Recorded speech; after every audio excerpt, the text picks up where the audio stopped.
Ludmila voltou para casa mais cedo e descobriu que o marido havia desaparecido.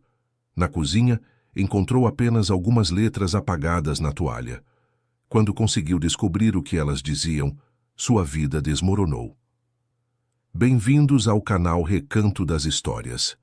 Antes de começarmos, escrevam nos comentários de onde estão nos assistindo. Esperamos que gostem da história de hoje. Aquele dia começou de um jeito especial. No escritório de Ludmila, um cacto havia florescido. Estava ali, plantado num vasinho na janela, fazia uns 5 anos, bebendo água, engordando dos lados. Ela o herdara de um colega antigo que jurava nunca ter visto aquele cacto florescer nem uma única vez.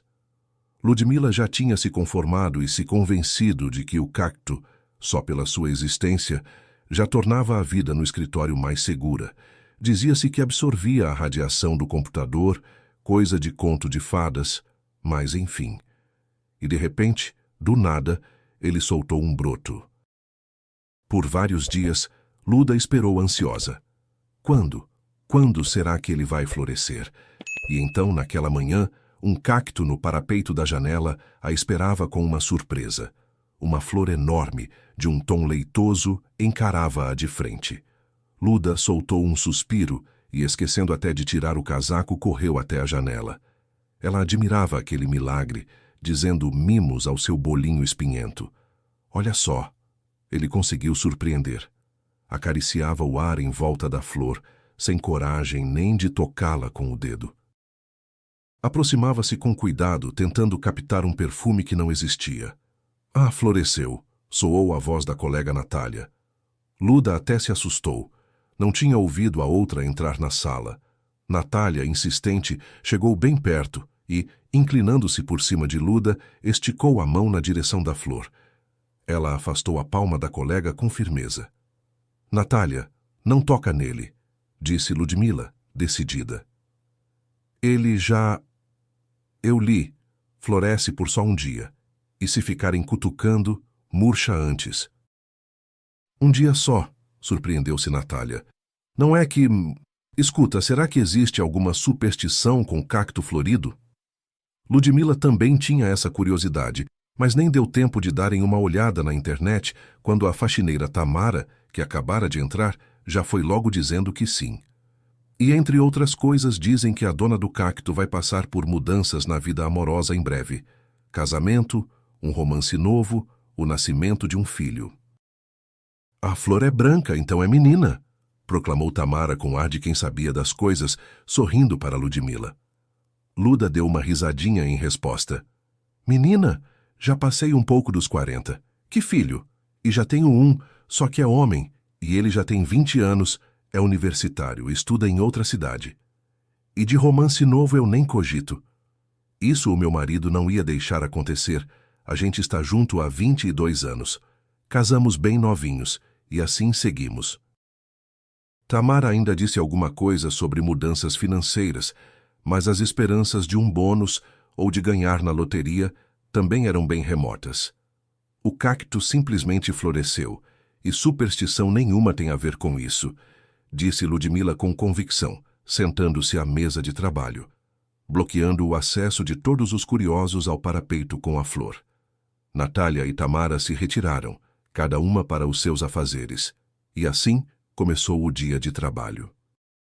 Mais tarde, quase o escritório inteiro passou pela sala de Ludmila para admirar a flor, mas só de longe. Luda se postava na frente como um escudo. No meio do trabalho, ela vez ou outra olhava para o cacto, sorria, e o humor naquele dia estava lá em cima. Ao menos aquela flor colorira um pouco a vida ultimamente tão cinzenta de Ludmila. Sim, era como se uma longa maré de azar tivesse caído sobre a família dela. 1 ano antes, o marido, Olavo, sofrera um acidente. Trabalhava numa oficina mecânica, consertava carros dos outros, mas com o próprio carro não conseguiu se sair bem. Que ironia do destino! O carro derrapou num trecho reto. Ainda bem que não atingiu ninguém, não matou ninguém, mas ele mesmo se machucou. E de início não havia nenhum arranhão em Olavo, só uma pancada na cabeça. Ele até recusou o atendimento do resgate na hora. Mas, alguns dias depois, começaram as dores de cabeça, chegando quase ao desmaio. Ele procurou um hospital, depois outro, e não encontravam nada. Mas a cabeça doía. Luda via o marido passar dias inteiros deitado no sofá, com uma toalha molhada na testa. De trabalhar, nem se falava. Que tipo de trabalhador ele seria assim? E os médicos diziam: está saudável. Foi então que surgiu na vida deles a antiga colega de escola de Olavo, Solange. Ela trabalhava numa clínica particular. Encontraram-se por acaso no posto de saúde. Ele tinha ido lá mais uma vez para que o neurologista o examinasse, e Solange passara para tratar de um assunto com uma amiga. Foi só depois que Olavo contou a Natália que se esbarraram assim, por acaso, na porta. E Solange, ao saber da desgraça de Olavo, sugeriu que ele procurasse a clínica dela. Lá havia equipamentos modernos e especialistas de primeira, nada a ver com aquele postinho de bairro. Só que tudo custava dinheiro. Olavo tinha algumas economias.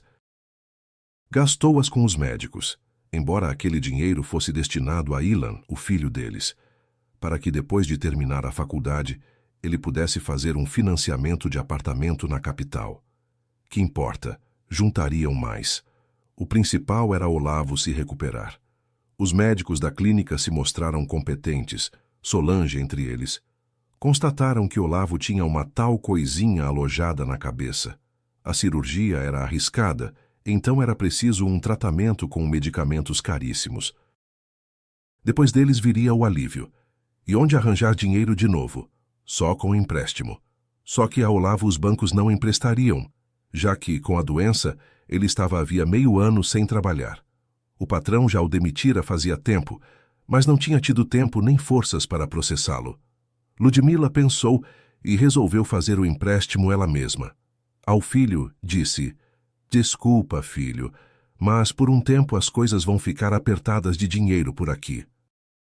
E Ilan, compreensivo, e ainda por cima fazendo bicos além dos estudos, disse que não tinha problema, o importante era o pai ficar bom.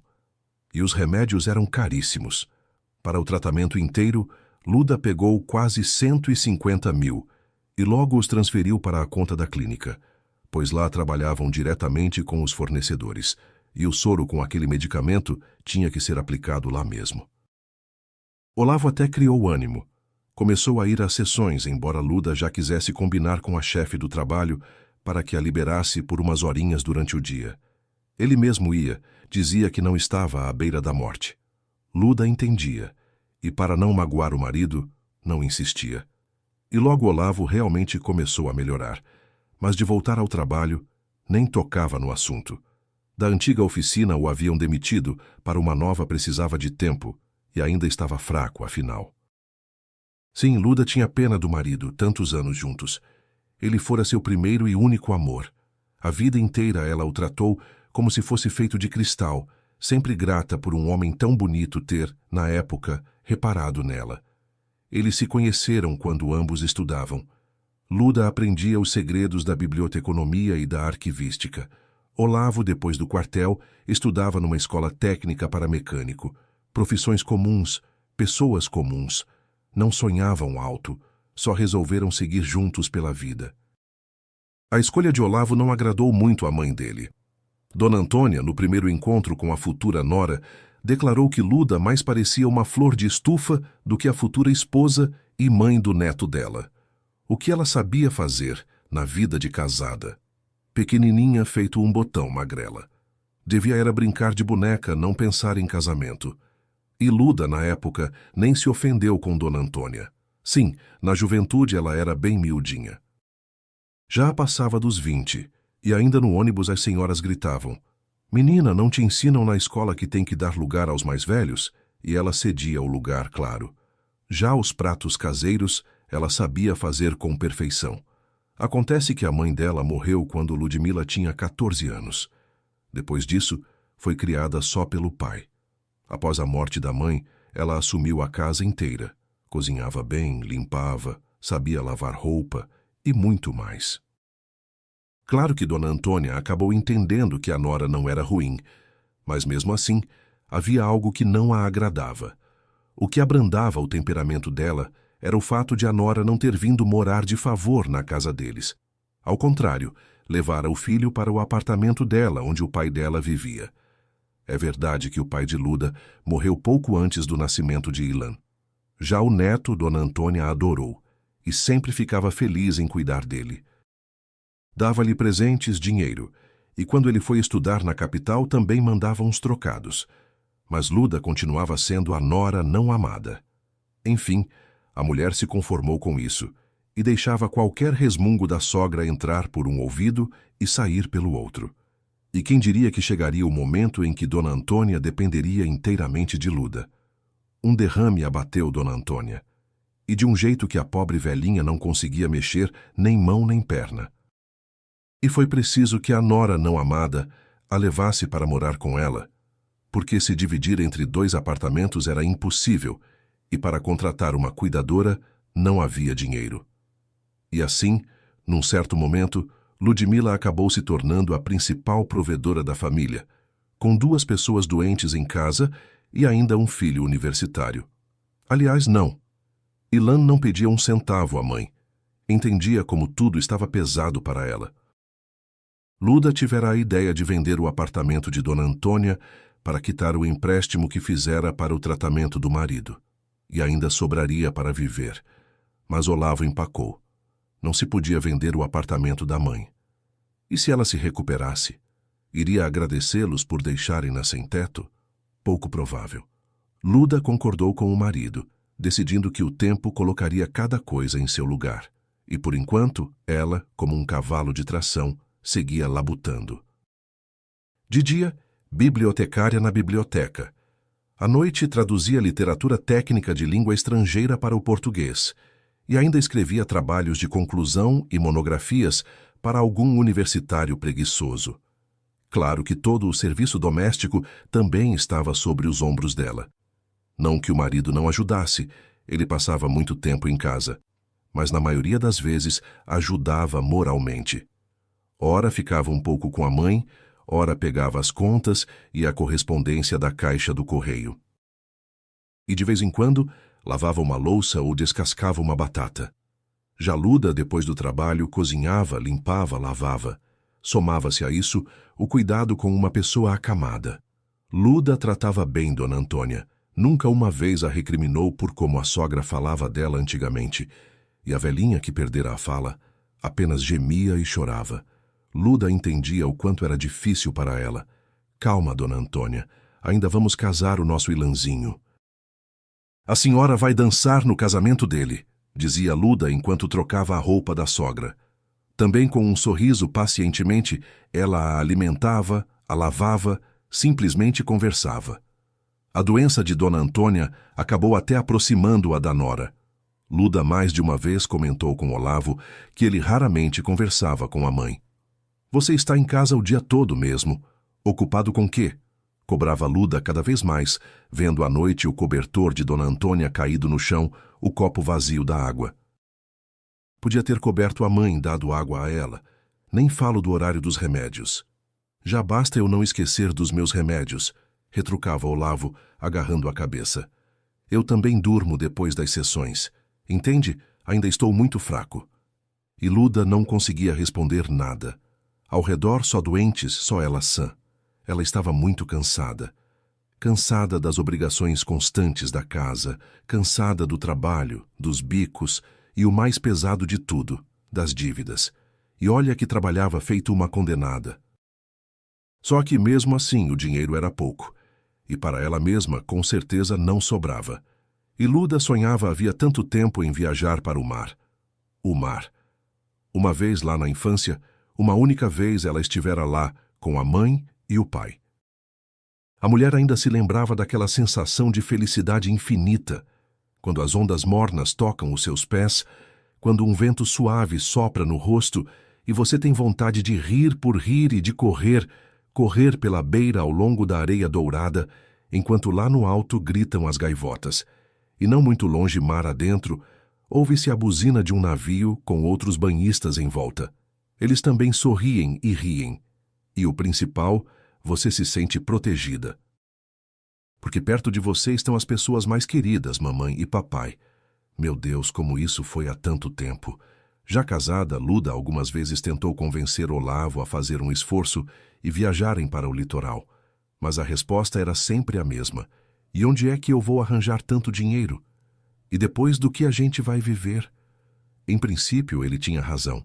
O problema do dinheiro na família deles sempre foi grave, mas agora se tornara simplesmente insuportável. Luda, em segredo, já esperava o momento em que Olavo começaria a procurar trabalho, pois quitar o empréstimo sozinha era muito pesado. Só que ainda não perguntava diretamente, porque tinha medo de ofendê-lo. E era assim que Ludmila vivia, aos seus 40 e poucos anos. Uma bibliotecária comum com parentes doentes, um filho universitário e um monte de dívidas. Sim, claro, sonhava que todos os seus problemas se resolvessem por um passe de mágica, como aquele cacto. De repente floresceria a vida dela, e assim, o dinheiro num instante apareceria. Infelizmente, na realidade não é assim, e Luda entendia isso perfeitamente. Ela estava sentada em seu escritório, cuidando dos afazeres do dia, quando, perto da hora do almoço, ouviu certa agitação no corredor da repartição. Natália enfiou a cabeça pela porta. Ai, Luda, deu uma enchente no banheiro, estourou um cano. Qual? Soltou Ludmila. Ah, graças a Deus, o de água, riu Natália. As meninas conseguiram fechar o registro, mas mesmo assim vazou bastante água. Já chamaram o encanador. A nossa Tamara está lá xingando a torto e a direito, recolhendo a água. E o depósito de livros? Exclamou Ludmila. Precisamos salvar os livros lá no porão. Vai molhar tudo. Não vazou tanto assim. E além do mais, naquele canto não tem livros. É por onde passa o esgoto do banheiro. É verdade, lembrou-se Ludmila. E você já ia sair correndo para salvar tudo? Riu Natália. Como se o seu serviço fosse pouco. Ludmila deu de ombros. Era assim mesmo na vida dela. Tinha de salvar todo mundo. Seria bom se a nossa carrancuda nos dispensasse. E por que não? Banheiro fechado, sem água. Como dá para trabalhar nessas condições? Natália mordeu o lábio. Queria dizer mais alguma coisa, mas nesse instante, atrás dela, apareceu no vão da porta a Sônia Siqueira, diretora da biblioteca. Uma mulher de idade severa. Só de vê-la todos se encolhiam, e pelas costas a chamavam de carrancuda. Provavelmente Sônia Siqueira também sabia disso. Pela expressão dela, ficou claro que tinha ouvido as últimas palavras de Natália. Natália, e o que exatamente não lhe agrada nas nossas condições? Perguntou secamente. Natália se virou, ficou vermelha, tentando organizar as ideias. Podem ir para casa. Hoje realmente vamos fechar por problemas técnicos, disse Sônia Siqueira, sem esperar resposta. Ludmila, e a senhora quer trabalhar mais? Não, eu vou junto com todos, balbuciou Ludmila.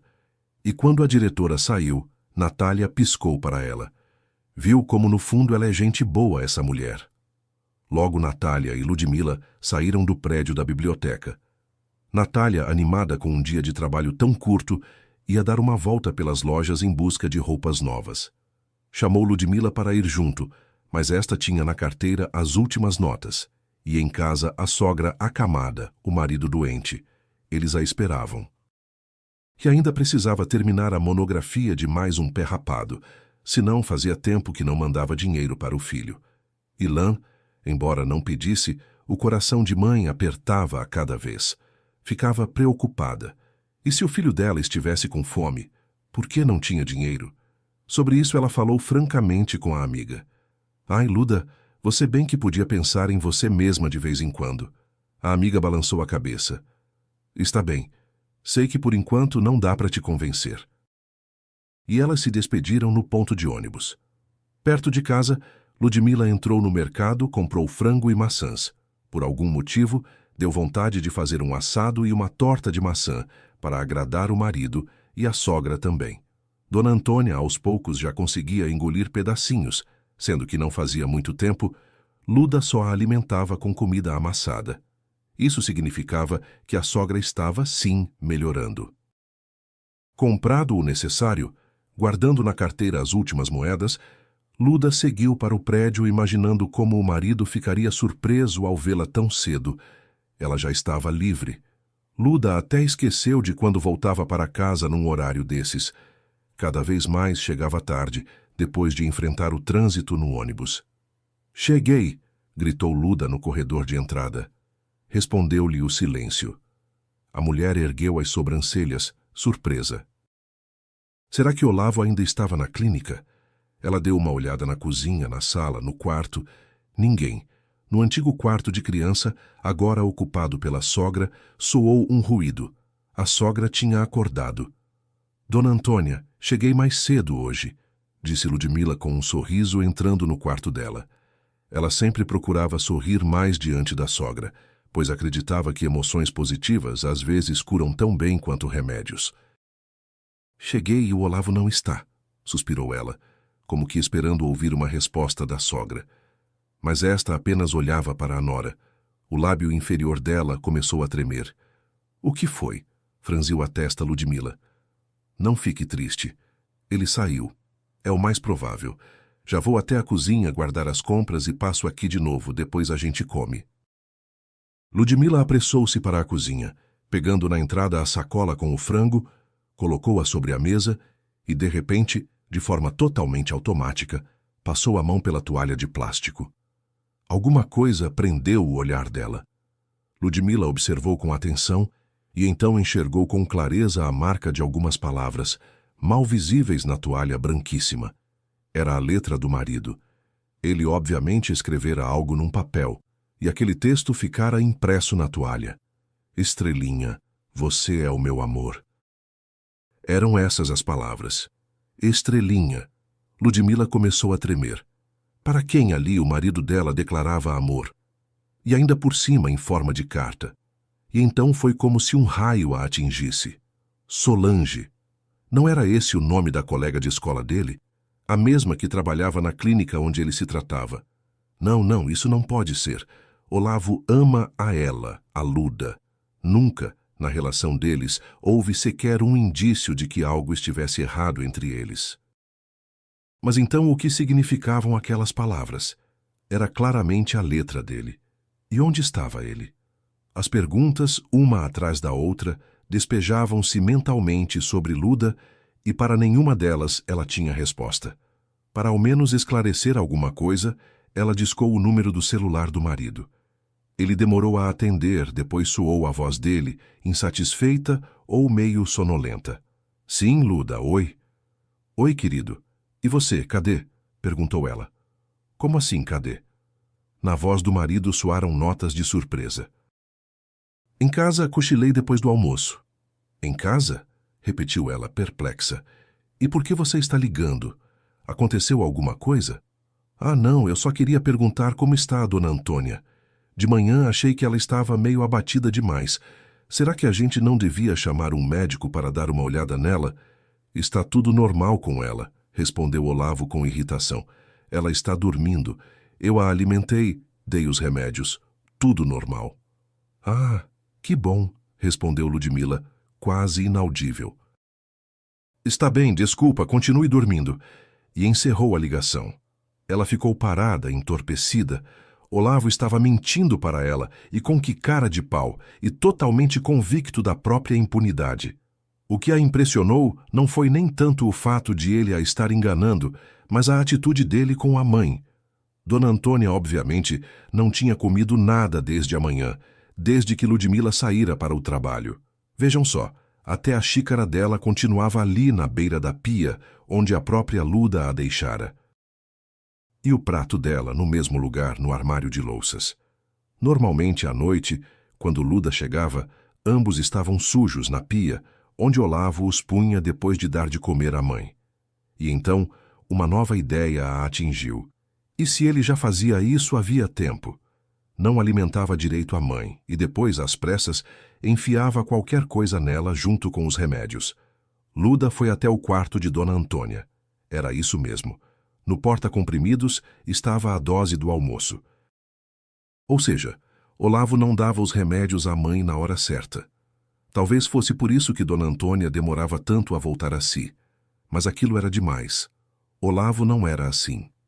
E então, de novo, Ludmila se lembrou das palavras que enxergara na toalha. Estrelinha, você é o meu amor. E assim, em meio a pensamentos pesados, a dúvidas, ela preparou o almoço, alimentou a sogra, deu-lhe o remédio. Ela não sabia como agir dali em diante e, por fim, decidiu ficar calada por enquanto, observar o marido. No fim da tarde, a fechadura estalou na porta. À entrada surgiu Olavo.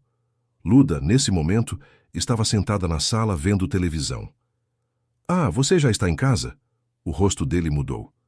Sim, querido, assentiu ela, cansada. Hoje deu para voltar mais cedo. Olha, já fiz até o jantar. E você, onde estava? Ah, resolvi dar uma volta pela cidade, disse o marido, claramente inventando na hora. Depois passei num lugar, fui saber de um serviço. Acho que já está na hora de eu voltar a trabalhar. E o que os médicos dizem? Como você está se sentindo? Ah, dá pro gasto. Fez um gesto vago com a mão. Olavo estava um pouco desconcertado, mas se segurava.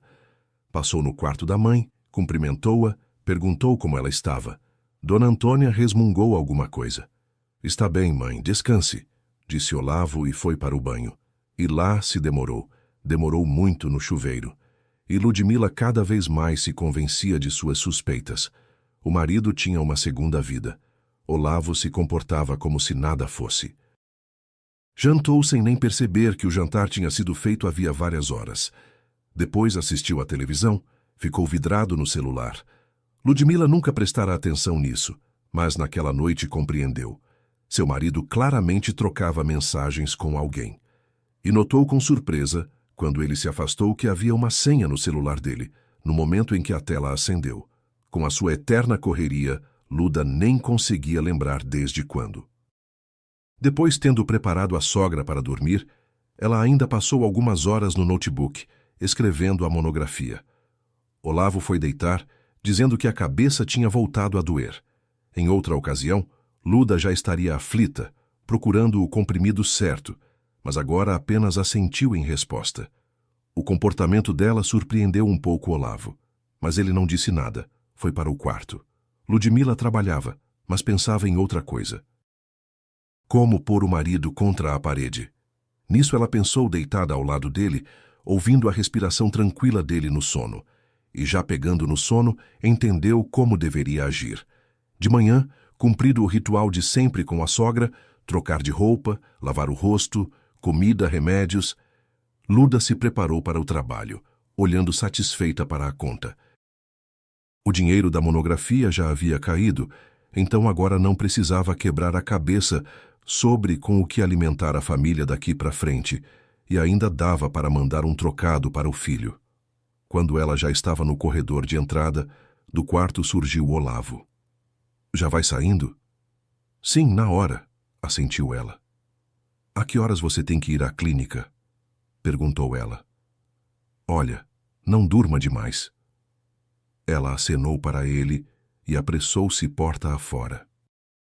E no trabalho, a primeira coisa que fez foi ir até a Sônia Siqueira e pedir folga, mentindo que precisava passar o dia com a sogra, que tinha piorado. Mas o que aconteceu? Surpreendeu-se a diretora. Claro, pode ir. Sônia Siqueira, no fim das contas, era uma diretora e tanto. Ludmila ainda cruzou com Natália no corredor e avisou que não estaria presente naquele dia. A dona Antônia está pior? Perguntou Natália, solidária. Luda apenas assentiu em resposta. Não queria mentir para a amiga, mas a verdade ainda não podia contar, enquanto não descobrisse nada por si mesma. Por sorte, todo o fluxo do trânsito já havia escoado, e Ludmila chegou bem rápido à sua casa. Depois, escondida entre os arbustos em frente, pôs-se a esperar o marido. Precisou esperar mais do que imaginava. Ele não saía. Luda já começou a duvidar. Talvez ele tivesse saído antes, ou não fosse a lugar nenhum. Mas, perto do meio-dia, ele finalmente apareceu à porta do prédio. Bem barbeado, de paletó. Espreguiçou-se, sorriu, e num andar garboso dirigiu-se ao carro deles, que fazia pouco tempo tinha finalmente saído do concerto. Concerto pelo qual Luda ainda estava pagando. Ele deu partida, e Luda entrou em pânico. Como iria alcançar o marido? Não tinha pensado nisso. Por sorte dela, passou por perto um táxi vazio. Luda, desesperada, acenou. O taxista, um senhor de idade, parou. Será que dá para seguir aquele carro azul ali? Perguntou ela, aflita. E quem está lá? Perguntou o motorista indiferente. O meu marido, e acho que ele está me traindo, desabafou Ludmila. O taxista deu um sorrisinho e assentiu em resposta. Eles partiram. No começo, Luda não conseguia entender para onde Olavo estava indo, mas depois viu a placa de uma floricultura. Olavo estacionou o carro e passou uns 15 minutos dentro da loja. Saiu com um buquê luxuoso. Com que dinheiro? Foi a primeira coisa que Ludmila pensou. Olavo, todo satisfeito, admirou o buquê, colocou-o no banco de trás e seguiu adiante. O taxista foi atrás. Agora ele não sorria mais, apenas olhava, sombrio, para a traseira do carro azul. Luda já tinha entendido para onde Olavo ia. Sim, para a clínica. Mas, se fosse para o tratamento, por que tão tarde e por que com um buquê? No portão da clínica, Olavo parou. Um pouco à distância pararam também Ludmila e o taxista. Precisaram esperar uns 15 minutos. E então do portão saiu voando Solange. Sim, a mesma colega de escola de Olavo. Ele desceu do carro, beijou Solange, depois se lançou ao banco de trás e pegou as flores. Solange as recebeu, sorrindo satisfeita, murmurou alguma coisa. Depois, de novo abraços. Ludmila olhava para eles e pelas faces escorriam lágrimas. O taxista franzia a testa e ficava calado. Depois não aguentou. Está bem, minha filha. Chega de ficar encarando esses dois. Vamos, eu te levo para casa, disse ele. Então, mais um pouco, por favor. Eu quero saber para onde eles vão e para onde foram. Para uma lanchonete ali perto. E foi aí que Ludmila já não conseguiu se conter. Entrou e ficou paralisada ao ver o casalzinho junto à janela, numa mesa. Olavo e Solange estavam sentados de costas para ela, abraçados, brincando e rindo alto, à espera do pedido. Posso acompanhá-la? A voz do garçom atirou do transe. Posso oferecer uma mesa? E ele indicou um lugar do lado oposto ao do casal. Não, já estão me esperando ali, respondeu Ludmila com um sorriso triste, e dirigiu-se ao marido. Quando ela se aproximou, os dois estavam justamente ocupados um com o outro. Luda parou em frente e ficou olhando para eles, sem desviar os olhos, e como tinha vontade de agarrar os cabelos daquela vagabunda. E depois estapear o marido traidor. Mas ela apenas ficou ali, em posição de ataque, como um cão que já recebeu o comando de avançar. Também em posição de alerta ficou o garçom, que percebera que na lanchonete podia agora desabar uma tempestade. Olavo finalmente enxergou Ludmila, estremeceu, empalideceu, afastou-se de Solange. Ela, sem entender, encarou-o, depois virou a cabeça. Ao ver Ludmila, os lábios dela se curvaram num sorrisinho. Aquele sorrisinho enfureceu Luda, mas ao mesmo tempo a conteve. Não, ela não se comportaria como uma mulher de baixo calão. Por que ficaram paralisados? Continuem. É tão agradável de assistir, foi a primeira coisa que ela disse. Luda, o que você está fazendo aqui? Finalmente pronunciou Olavo. Ah, resolvi verificar como você segue as recomendações do seu médico. Solange, a senhora é a médica dele, se não me engano.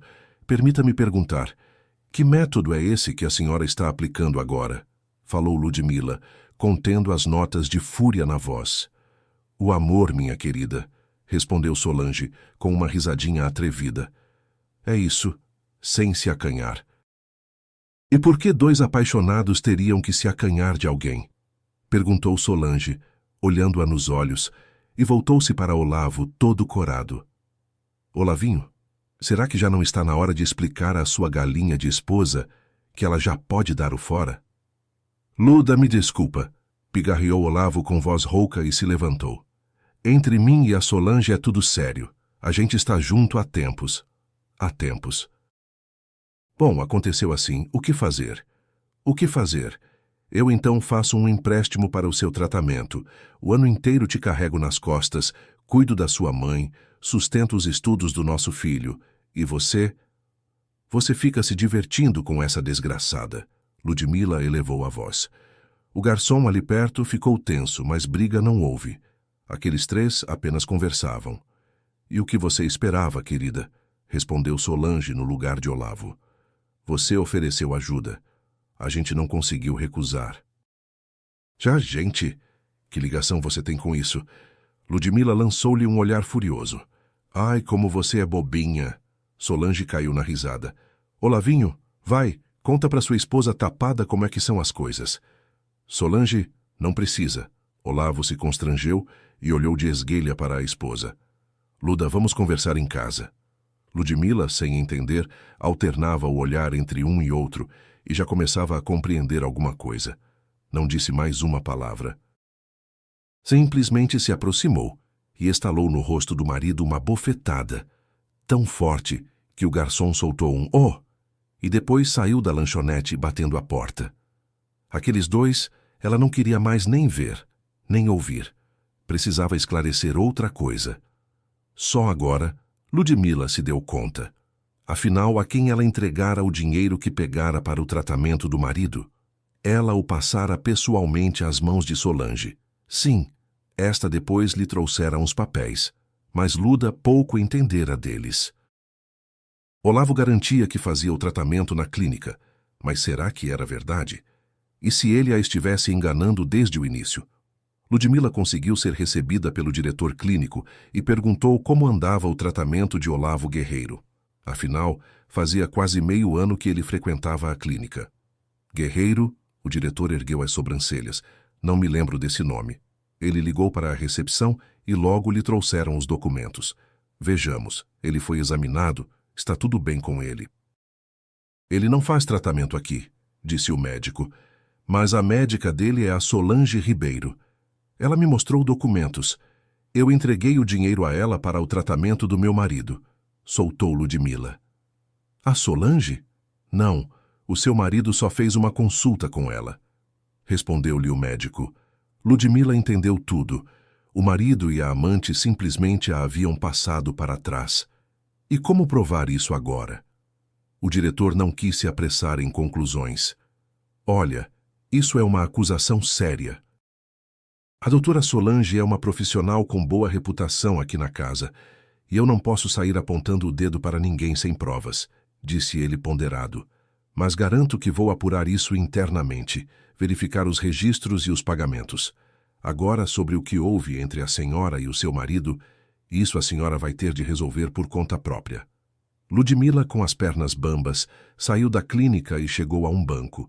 Quanto tempo ficou sentada, não se lembrava.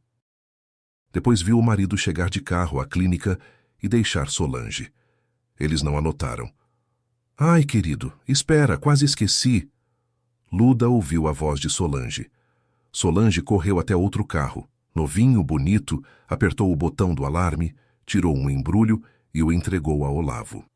Eles se beijaram e a amante saiu correndo de volta para a clínica. E Ludmila, ela disparou dali e, num instante, estava ao lado do carro do marido. Olavo, o que você está fazendo? Disse ela baixinho. Você não só me traiu, como também me roubou. Você mentiu. Ao que parece, você não se tratava aqui porque não tem nada para tratar. Você é saudável. Luda, para com essa histeria. Olavo torceu os lábios, escondendo o embrulho no porta-luvas. Assim tão simples. Para com a histeria, deu uma risada Ludmila. Você me tomou por uma completa idiota. Enquanto eu labutava dia e noite, você se divertia com a amante. Não tem vergonha? E o que foi que ela te deu de presente ali? Você deu flores a ela e ela... Ludmila entrou no carro e, empurrando a mão do marido, puxou a tampa do porta-luvas. Ela conseguiu arrancar o tal embrulho. Olavo puxou para o seu lado, Ludmila para o dela. O pacote rasgou e dele caíram várias caixas de comprimidos. O que é isso? Ludmila ficou perplexa. Não é da sua conta. De repente ele rosnou para ela. Recolheu depressa o remédio e o escondeu. Mas Luda leu e memorizou o nome. Depois ela saiu do carro, dizendo que não conseguia mais olhar para a cara dele.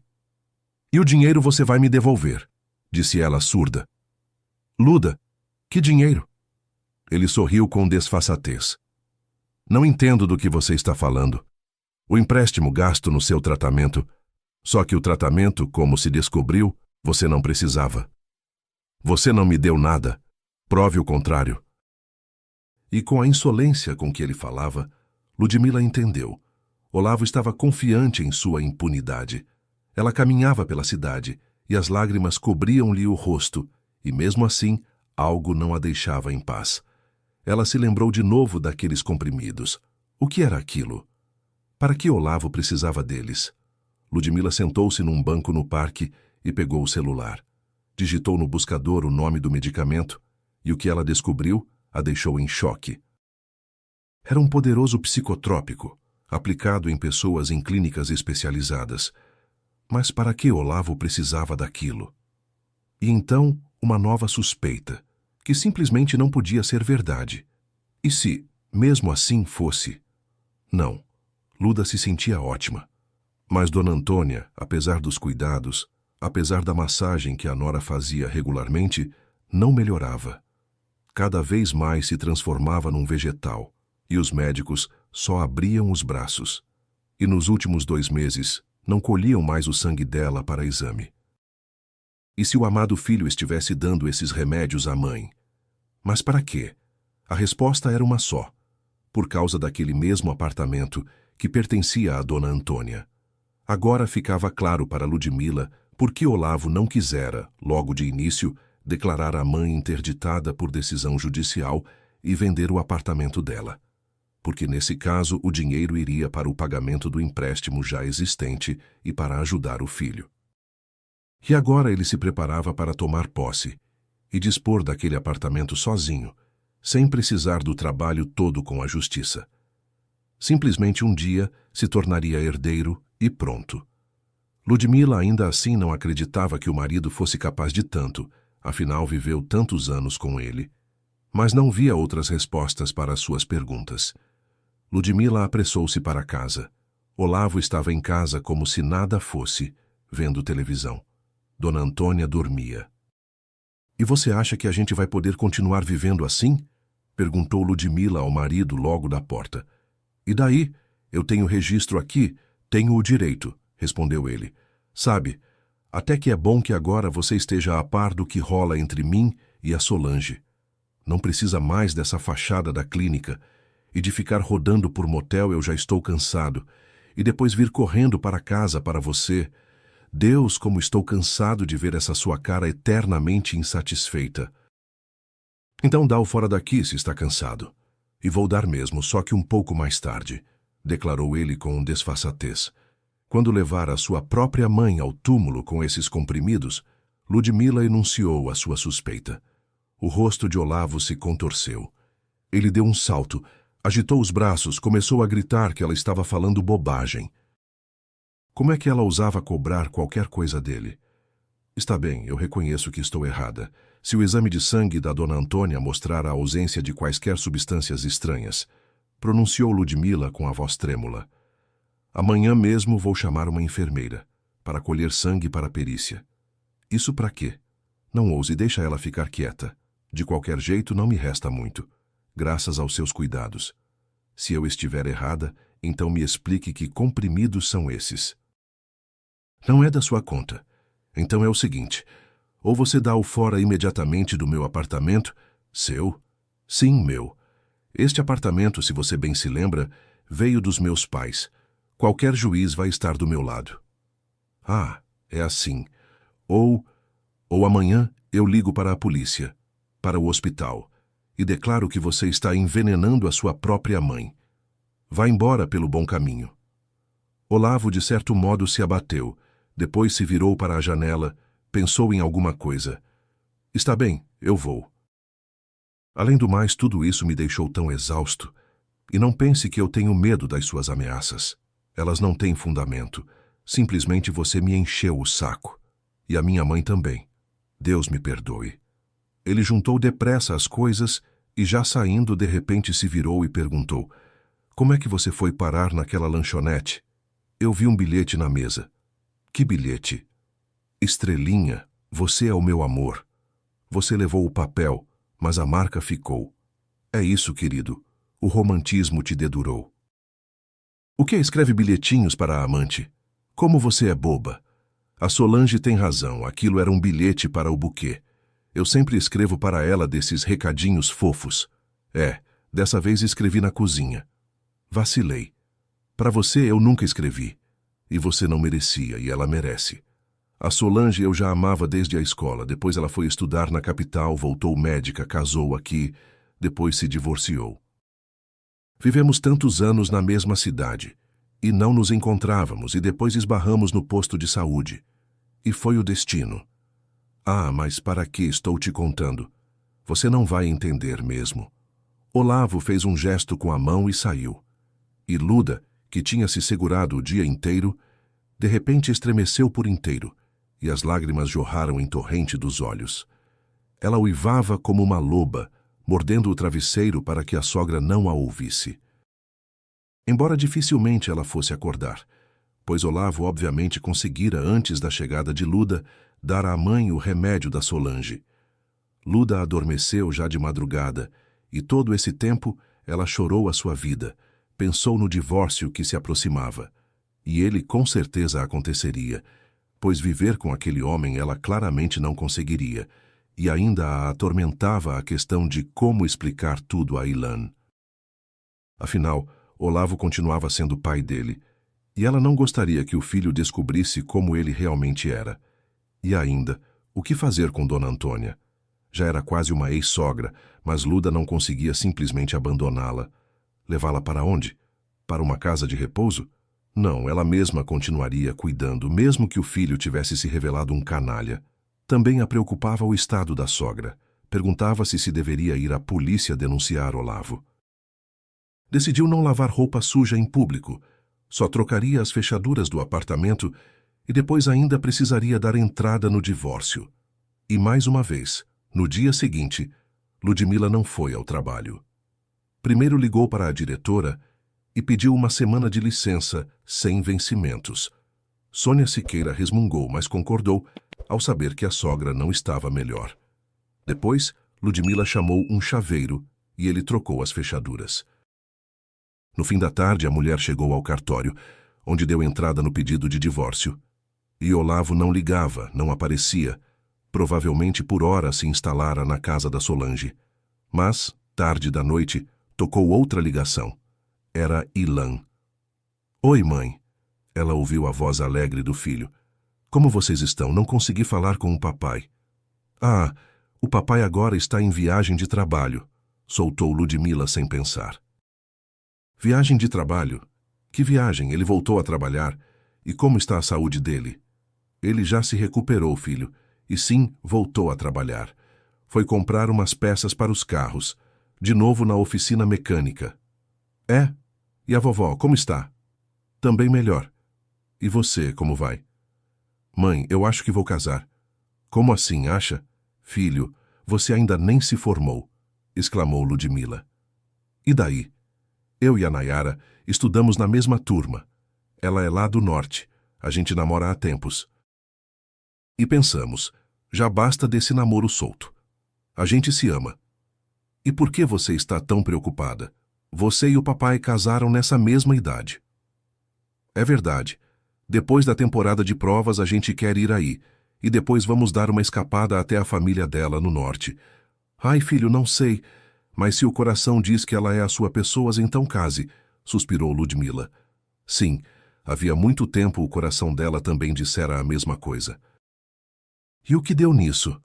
Embora ela esperasse que com o filho tudo fosse diferente e que toda a verdade sobre o pai e ele, por enquanto, não precisasse saber.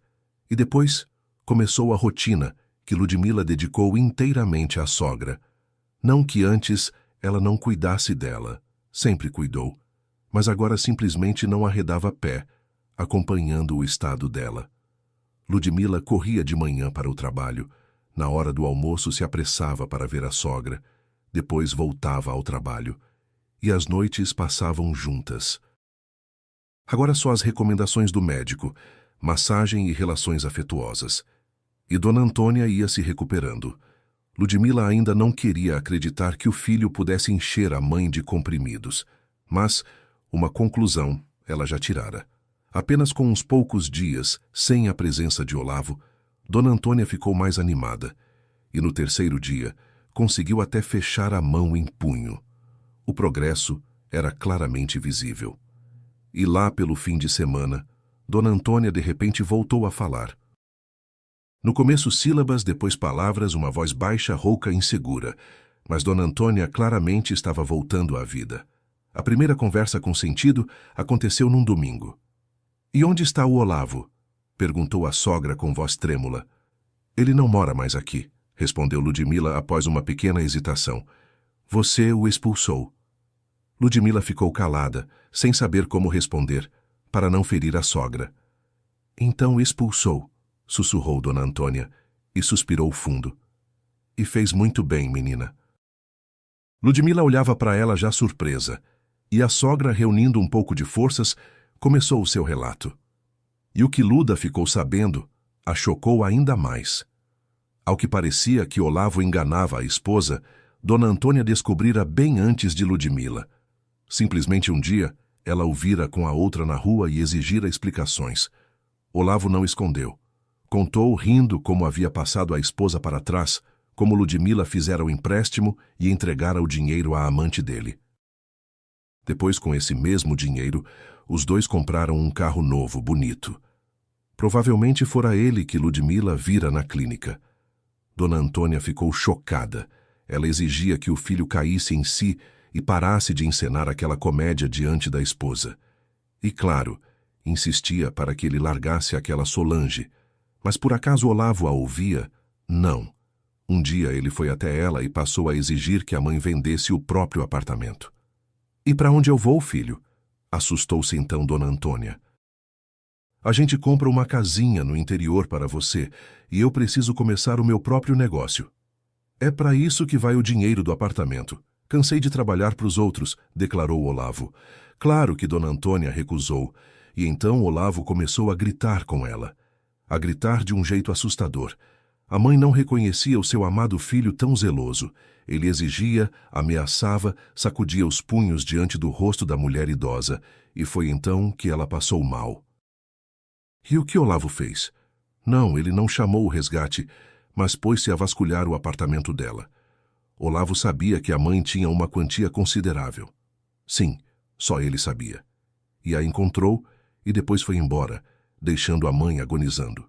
E foi exatamente nesse estado que Ludmila a encontrou naquela ocasião. Simplesmente passara para visitá-la. Ainda bem que tinha as chaves. Foi Luda quem chamou o resgate. Mas o tempo tinha sido perdido, e por longos meses Dona Antônia não conseguiu pronunciar uma palavra. E depois, já deitada no apartamento de Ludmila, ela começou a perceber que parecia estar melhorando. Mas o primeiro a notar isso foi Olavo. Ele dava constantemente uns remédios a ela, depois dos quais a velhinha voltava a cair na inconsciência. Só agora Dona Antônia começava a entender que aquilo não era muito normal. Ludmila entendia de que comprimidos a sogra falava, mas não quis contar a ela a terrível verdade sobre o filho. "Calma, Dona Antônia, não se preocupe. O Olavo com certeza vai perceber que se comportou de um jeito horrível com a senhora. Ainda vai pedir perdão", foi só o que ela disse. "E com você? Com você ele vai pedir perdão", sussurrou Dona Antônia. "A mim não interessa. Melhor era ele devolver o dinheiro que gastou com a amante." "Ah, filho, onde foi que eu errei com ele? A quem ele saiu assim, minha Ludinha, me perdoa. Por tanto tempo eu não te aceitei, e no fim das contas você acabou sendo a mais chegada que eu tenho. Não me abandone agora." A velhinha, com lágrimas, olhava para a nora. "Dona Antônia, mas como é que eu ia abandonar a senhora?" surpreendeu-se sinceramente Ludmila. "A senhora é como uma mãe para mim." E ela apertou com força a mão da sogra. A velhinha sorriu agradecida.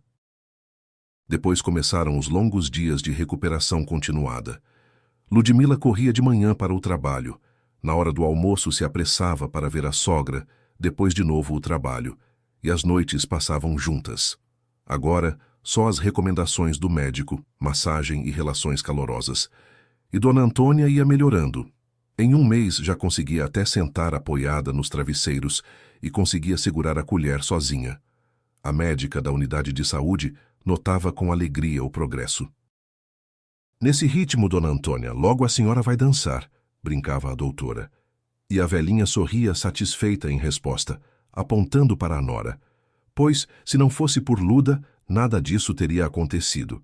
E Olavo, ele nem ligava para saber como estava a mãe, mas depois apareceu. Só que não sozinho, e sim com umas pessoas de jaleco branco. Era fim de tarde. Ludmila estava cozinhando alguma coisa quando soou uma campainha insistente na porta. Oi, Olavo lhe jogou com displicência. Vim com uns especialistas para fazerem a avaliação da minha mãe. E para que avaliar a mãe? Surpreendeu-se Ludmila. Isso não é da sua conta, rosnou Olavo e tentou empurrá-la para o lado. Mas acho que entendi. Deu um sorrisinho Ludmila, continuando plantada no caminho dele como uma rocha. Você quer declarar a mãe interditada para ficar com o apartamento dela? É melhor você dar o fora daqui antes que eu ligue para a polícia. Aliás, sabe, já passou da hora de te denunciar. E o que você vai denunciar? O que você tem contra mim? Deu uma gargalhada Olavo. Só umas suposições. Quem você é para mim? Praticamente ninguém. O nosso divórcio sai daqui a uma semana. Fico feliz que você tenha recebido a intimação, pronunciou Ludmila com voz firme. Com certeza vou comparecer. Finalmente me livro de você e levo a minha mãe de você, porque você já está passando dos limites. Como é que você cuida dela aqui? Logo vai levá-la para o túmulo. Você devia ter vergonha de falar assim. Eu vergonha? A mãe você levou se aproveita da aposentadoria dela. O dinheiro do aluguel do apartamento dela mandam para você. Você não passa de uma ladra. Olavo, é melhor você ir embora, senão eu chamo a polícia. É você quem quer levar a mãe ao túmulo e abocanhar o dinheiro dela. A amante exige mais. Não roubou tudo. Sim, está surpreso de onde eu sei de tudo. As pessoas de jaleco branco atrás dele, ouvindo toda a conversa, entreolhavam-se perplexas. Elas claramente não estavam preparadas para tal desdobramento. Mas toda essa conversa foi ouvida ainda por um rapaz e uma moça, parados na escada. Eles tinham acabado de chegar justamente quando o bate-boca entre Ludmila e Olavo estava no auge. Mãe, pai, o que está acontecendo aqui? Finalmente soou a voz surpresa do rapaz. Na escada estava Ilan com a namorada. Eles tinham vindo de propósito, sem avisar. Queriam fazer uma surpresa, mas a surpresa esperava por eles mesmos. Ludmila, ao ver o filho, ergueu as mãos e, esquecendo-se da defesa, lançou-se para abraçá-lo. Já Olavo apenas olhou para o rapaz, fez um gesto para os seus conhecidos e disparou para dentro do apartamento. No entanto, lá também os esperava uma surpresa. Dona Antônia, que Olavo esperava encontrar acamada feito um vegetal, estava de pé, apoiada no andador, à saída do seu quarto. O que, filho? Não esperava? Sorriu a velhinha. Eu, graças a Ludinha, agora volto a andar e a falar. Os membros da comissão que Olavo trouxera na mesma hora balançaram a cabeça e foram para a saída. Ali, claramente não era a situação que lhes tinham descrito. A pessoa anda, fala, caso mal explicado, do qual eles não participariam. Olavo cerrava os punhos impotente, entendendo que todo o seu plano ia por água abaixo, e no apartamento já entrava Ilan, com Nayara e Ludmila. Pai, o que foi aquilo agora na escada? Ilan exigiu explicações de Olavo, mas este nem quis conversar com o filho. Saiu calado. Fugiu. Ludmila depois teve que contar tudo ao filho. Bem, ou quase tudo.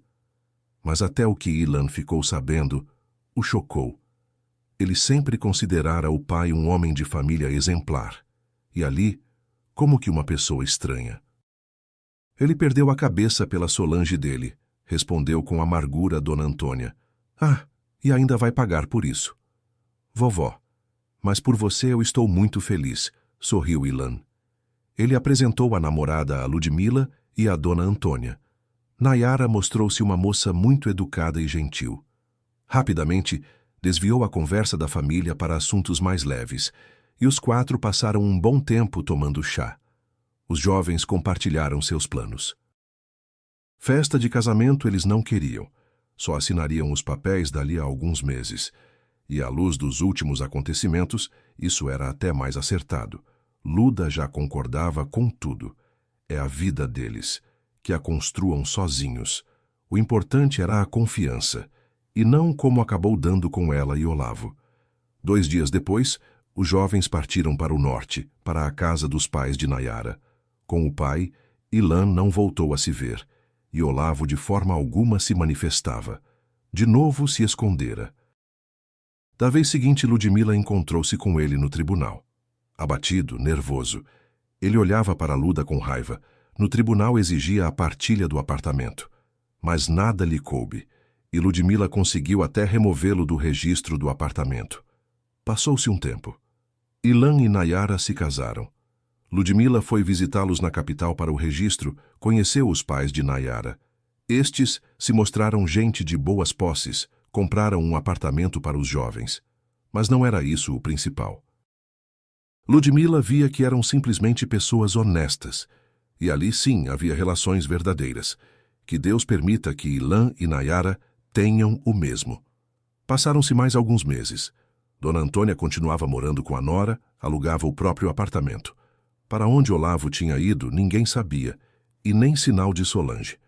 Comentava-se que ela acabara sendo demitida da clínica, que descobriram umas falcatruas e que teria ido embora para algum lugar no litoral. E Olavo provavelmente com ela, mas não se sabia ao certo. Ludmila não remoía esse assunto em casa, porque entendia como era doloroso para Dona Antônia, e ainda assim, Dona Antônia não conseguiu se recuperar de todo. Mais alguns meses depois, ela morreu serenamente durante o sono. Foi a nora quem a enterrou. A Olavo, Ludmila não conseguiu comunicar a morte da mãe. O antigo número dele estava desligado, e onde procurá-lo, Luda não sabia. Mas, mesmo assim, eles se encontraram. Depois do enterro de Dona Antônia, passou-se quase meio ano. Ludmila foi ao apartamento dela para verificar tudo mais uma vez. Os inquilinos tinham desocupado e a mulher colocava o apartamento à venda. Era exatamente o que a sogra quisera. Tudo para que Ludmila quitasse as suas dívidas e do que restasse, que ela dispusesse à vontade. Ludmila caminhava pensativa pelos cômodos quando de repente ouviu a porta de entrada sendo aberta com chave. Um instante depois, ela viu o visitante. Era Olavo. — E você, o que está fazendo aqui? Mudando o rosto, sibilou ele. — Cai fora. Este apartamento é meu por direito. Eu sou o herdeiro legal. — Herdeiro? Olá, Olavo. Deu um sorrisinho Ludmila. — Então você sabe da morte da sua mãe? — Claro que sei. A Solange achou num sistema que ela morreu. Ela continua trabalhando como médica. Ainda não foi presa? Perguntou Ludmila com uma polidez marcada. Nem sonhando, resmungou Olavo. E eu nem estou esperando. Só que você está contando com este apartamento à toa. Ele é meu. Foi o que a Dona Antônia quis e me pediu que eu o vendesse, quitando aquela dívida que estou pagando por você. Você está mentindo. Olavo empalideceu de raiva. Não, não estou mentindo. A Dona Antônia fez uma doação em meu nome. Todos os documentos estão em ordem. Você não vai ficar com este apartamento, rugiu Olavo. Eu vou te processar. Ludmila apenas deu de ombros. Olavo saiu, batendo a porta. Sim. Passado algum tempo, Ludmila recebeu uma intimação para o tribunal. Olavo esbravejava e se debatia no tribunal, chamava-a de golpista, de ladra, que se aproveitara da confiança de uma pessoa doente. Mas quando o juiz lhe perguntou onde ele estava, por que abandonara a mãe doente, por que não estava no enterro, Olavo começou a gaguejar que tinha assuntos urgentes, e isso foi o suficiente para que o juiz tirasse as conclusões certas. Ludmila teve muita vontade de contar sobre muitas outras coisas que Olavo fizera, mas se conteve, porque prometera a Dona Antônia, e porque, até o fim de seus dias, a velhinha ainda o amava. E sim, ela mesmo assim, Deixou para ele o seu velho sítio, do qual quase esquecera em meio a todas as reviravoltas. Mas Olavo, além do sítio, queria tudo.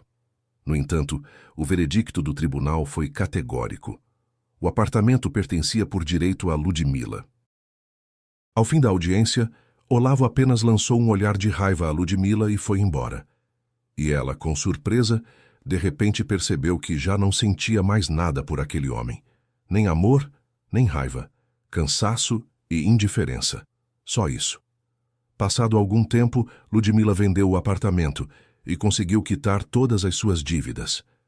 Uma parte do dinheiro enviou ao filho e à nora e um pouco guardou para si, para o seu sonho.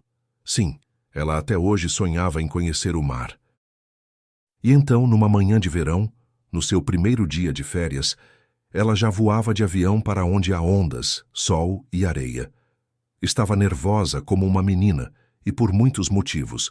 Em primeiro lugar, era só a segunda vez na vida que voava de avião. Em segundo, estava aflita. Será que tinha levado tudo para a viagem e como estaria o tempo? Será que tinha acertado na escolha da pousada? E, no geral, como tudo iria correr? Ao lado dela, no avião, estava um homem de meia idade. Ele o tempo todo lançava olhares para Ludmila com a intenção de dizer alguma coisa, mas pelo visto não se decidia.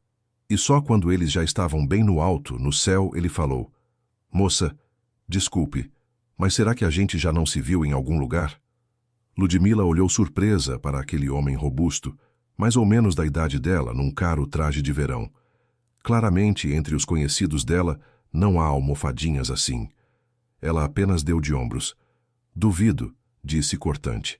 "Me chamo Alexandre." "Ludmila", resmungou ela e virou-se para a janelinha.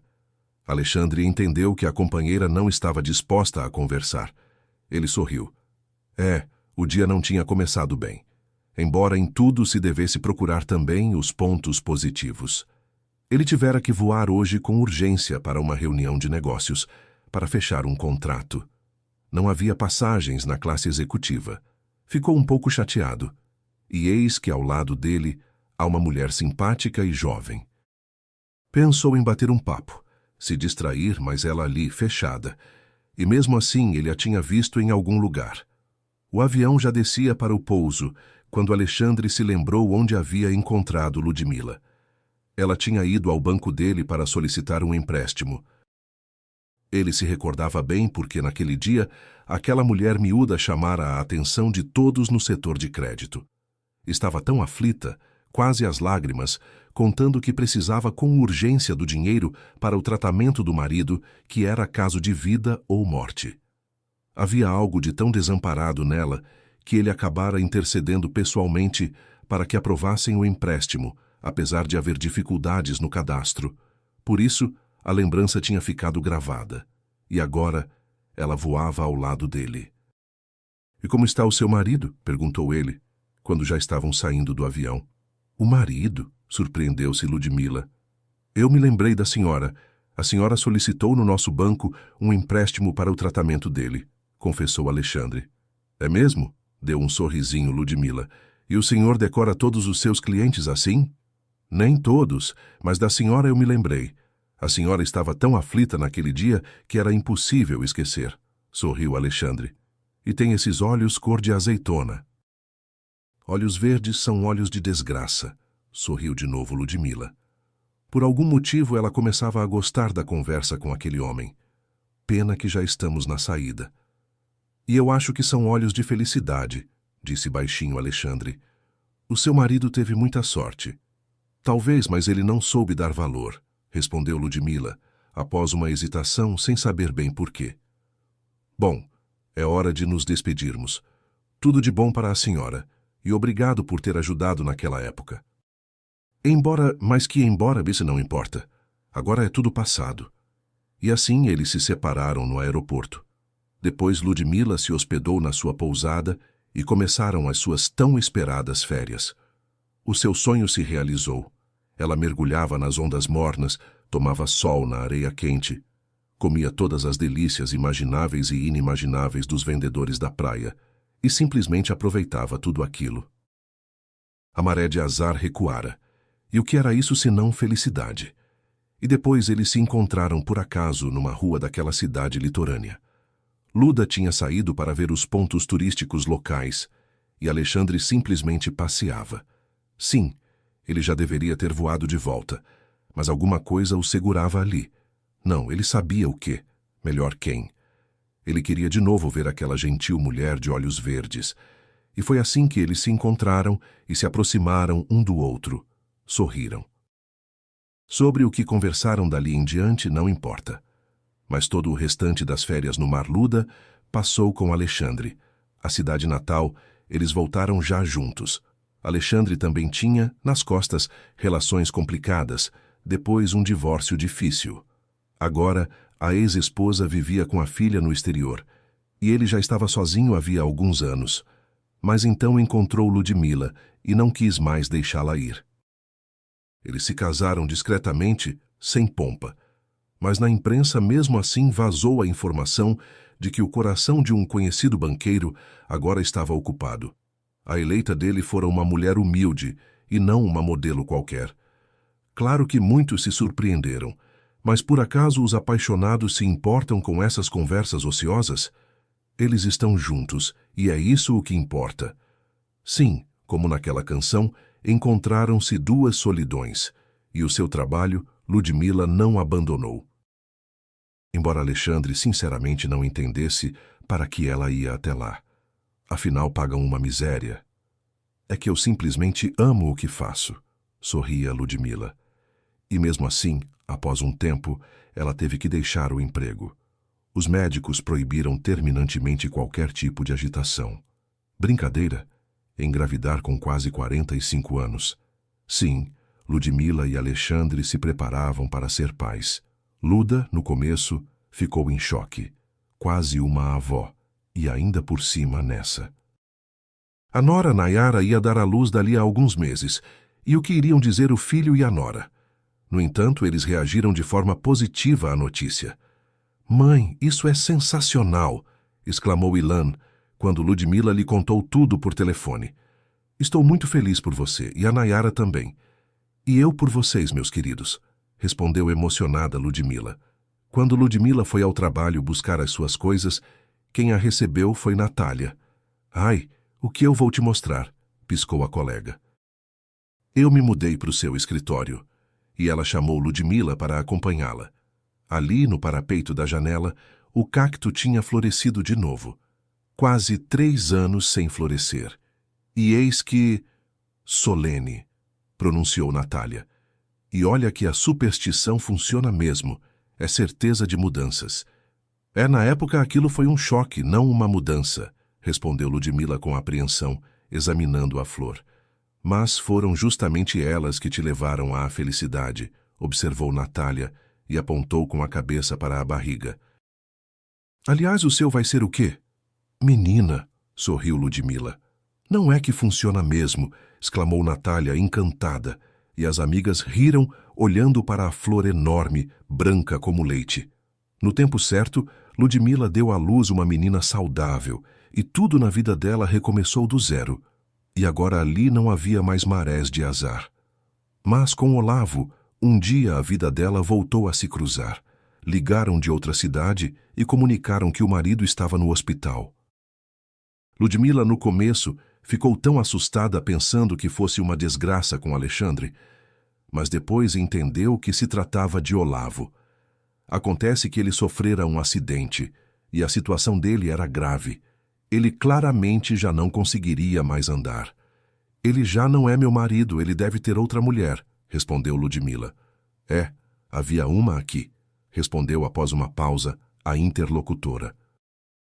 Mas ela, quando soube que ele tinha problemas nas pernas, na mesma hora disse que ele não era nada dela e que não voltaria a procurá-lo.